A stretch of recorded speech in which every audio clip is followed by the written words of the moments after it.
हे केशव, मैं नहीं चाहती कि आप शांति दूत बनकर हस्तिनापुर जाएं और वो दुराचारी दुर्योधन, दुष्ट दुशासन और वो विशेला सूत पुत्र कर्ण आपका अपमान करें।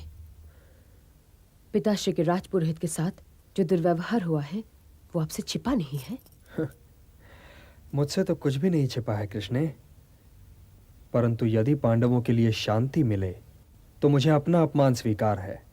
हाँ, यदि इस सौदे के लिए मुझे पांडवों के आत्मसम्मान से मूल्य चुकाना पड़े तो वो शांति मैं नहीं लूंगा। मैं तुम्हें यह वचन देता हूं। जब तक मेरे ये केश खुले हुए हैं केशव, क्या तब तक संपूर्ण शांति संभव है? क्या मेरे ये खुले हुए केश अपमान के ध्वज की भांति सदैव ही कुंती पुत्रों के स्वाभिमान की क्षितिज पर लहराते नहीं रहेंगे? जिसे आप शांति कह रहे हैं केशव, कहीं वो आत्मसमर्पण तो नहीं? वे दुष्ट शांति नहीं, दंड के अधिकारी हैं। तनिक याद कीजिए केशव,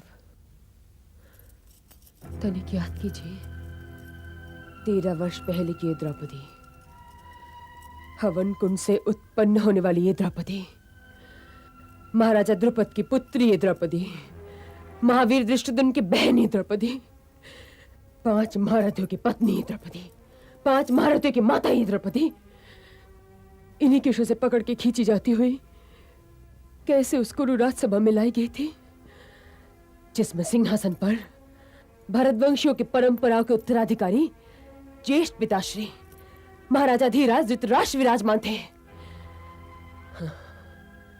वो सभा कुरुओं और उनके शुभ चिंतकों से भरी हुई थी, परंतु आपके अतिरिक्त कुरु मर्यादा की रक्षा करने के लिए कोई नहीं बढ़ा। हे वसुदेव, मैं न तो उनसे आशीर्वाद लेने को तैयार हूं और न ही उन्हें आशीर्वाद देने को। क्या मैं नहीं जानता कृष्णे? मैं ये सब जानता हूं, सब जानता हूं। तुम्हारे ये खुले हुए केश मैं देख रहा हूं, उनमें भरी हुई कुरु राजसभा की धूल मैं देख रहा हूं, और उस धूल की दुर्गंध भी मुझ तक आ रही है। फिर भी कृष्णे, शांति फिर शांति है।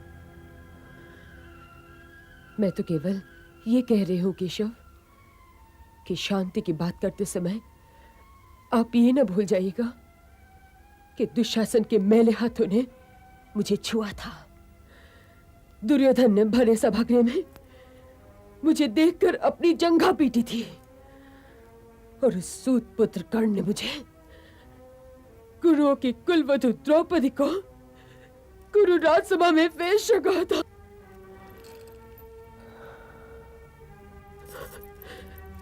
हे देवकी नंदन, हे नंदलाल, मैं नहीं चाहती कि उसी राजसभा में उन्हीं लोगों के पास हमारी ओर से कोई शांति दूत बनकर जाए।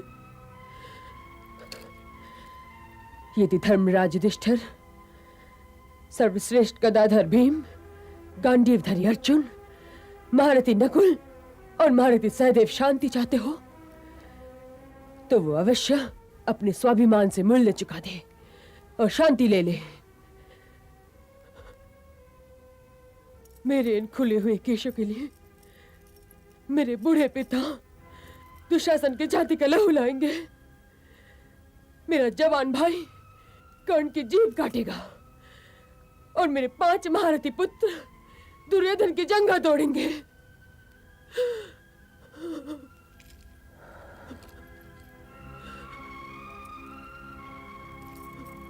रो मत कृष्णे, रो मत। रोना तो दूसरी कुरु नारियों का भाग्य बन चुका है। हे याज्ञसेनी, यूं रोना तुम्हारी आंखों को शोभा नहीं देता। तुम्हारी इन आंखों से तो भारतवर्ष के भविष्य के सूर्य को उदय होना है याज्ञसेनी।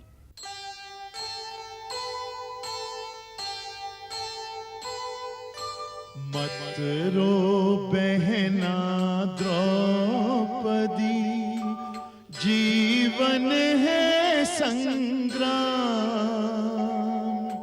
धीरज धर मन शांत कर, पूर्ण होंगे सब काम। होंगे सब काम। सत असत सर्वत्र है, अबला सबला हो।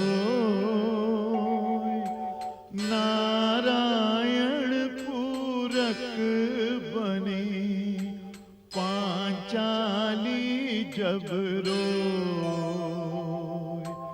पांचाली जब रोए।